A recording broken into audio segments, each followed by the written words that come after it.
कि एक ऐसा केस है जो आचार संहिता लग गई, पंचायत चुनाव शुरू हो गए, फॉर्म भरा गए, फॉर्म भरने के बाद पंचायत का जो रिकॉर्ड है उसको उठवाते हैं, पर्टिकुलर एक पंचायत का, एक पंचायतों में पूरी तहसील की, और उसके बाद उस पंचायत पे तुरंत जांच करवा करके उसमें सरपंच पर और उनके पति पर एफआईआर दर्ज कराते हैं, जबकि सरपंच निवृत्त हो रही थी महिला और उनके पति सरपंच का चुनाव लड़ रहे थे, और छावनी बना करके उस पंचायत को इन लोगों ने प्रशासन के माध्यम से, खास करके पुलिस प्रशासन के माध्यम से उस पंचायत को हड़प ली। आप मेड़ पंचायत की बात, मेड़ पंचायत की बात। इसके अलावा ऐसे ही अलावा आप अगर मैं बोलूँगा, मानपुर थाने में भी हमारे आदिवासी भाइयों जो जिन पर 3 केस है, 4 केस है, 5 केस पर उन लोगों को जिला बदर की कार्रवाई की गई है।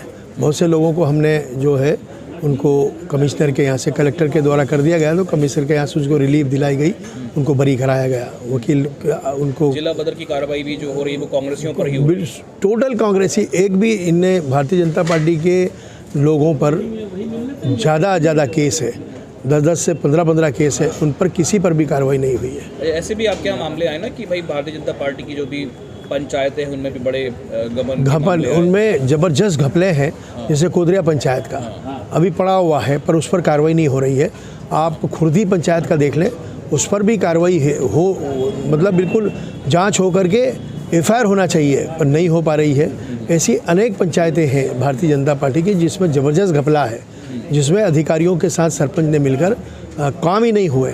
ऐसी भी पंचायतें हैं जो कागज़ पर भी काम हुए, और ज़्यादातर खास करके मनरेगा कागज़ पर चली है, उस पर फील्ड में कोई काम नहीं हुआ। सिर्फ जॉब कार्ड भरे गए, वो पैसे निकाल कर गरीब लोगों को थोड़े बहुत 100-200 रुपये पकड़ा देते हैं, बाकी पैसे सचिव और सरपंच हड़प लेते हैं। तो आप इस बारे में तो मंत्री जो है यहाँ की उषा ठाकुर, उनने भी आपने बात की होगी कभी उनसे? नहीं, मैंने उनसे बात नहीं की है, क्योंकि वो कभी भी उन्होंने मंत्री बनने के बाद, चूँकि हम उनसे चुनाव हारे थे, तो एक कटसी में कभी चाय पर बुलाती, या हम यहाँ 10 साल विधायक रहे थे तो बुला करके कि भाई किस प्रकार से विकास हो सकता है, क्योंकि वो ग्रामीण परिवेश से नहीं है।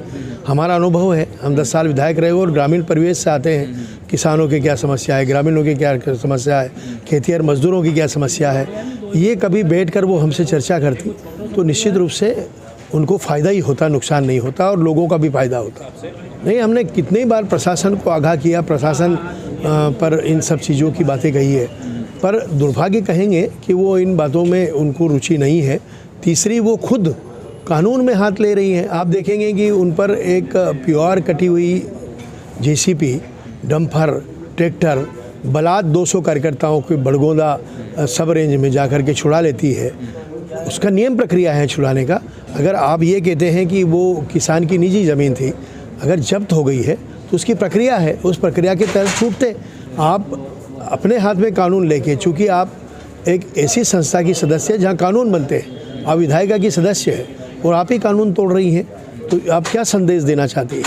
और उन पर कोई कार्रवाई नहीं हुई। और सबसे बड़ी बात यह है कि जब सरकारी आदमी अगर कोई शिकायत करता है, वो शिकायत वापस नहीं होती है, उसको मूल तक जा कर के या तो उसमें खात्मा होता है, या फिर उसमें जो है को केस चलता है। उसमें किसी प्रकार का खात्मा भी नहीं है, कायदे से उसका केस ही चलता है और रिजल्ट आता है यस या नो, या तो अपराधी के खिलाफ जाता है या वो बरी होता है, कोर्ट से बरी हो सकता है।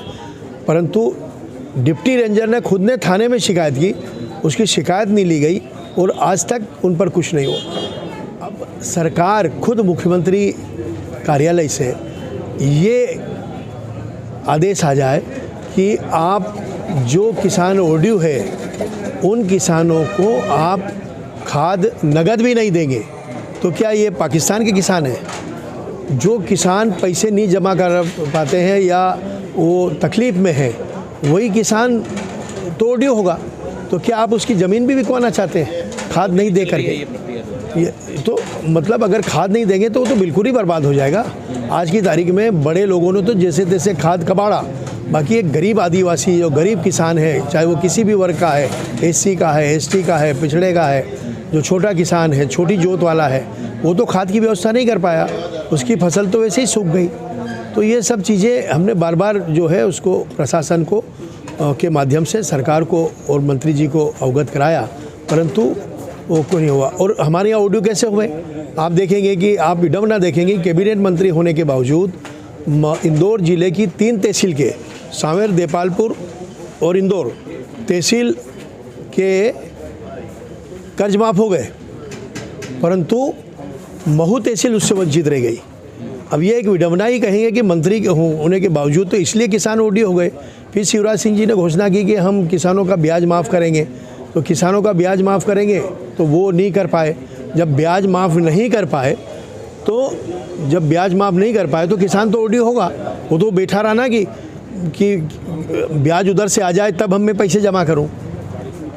उसको अधिकारी कर्मचारियों ने बोला कि जब वो पैसे जमा करने गया, जब बोल दिया कि भाई रुक जाओ, कभी हो सका आपका फ़ायदा हो जाए, उनको भी खाद से वंचित रह गए। वो आपके कहे अनुसार आपने खुद ने घोषणा की है किसान संघ के मंच के ऊपर कि मैं किसानों का ब्याज माफ़ करूंगा, वो भी नहीं कर पाए।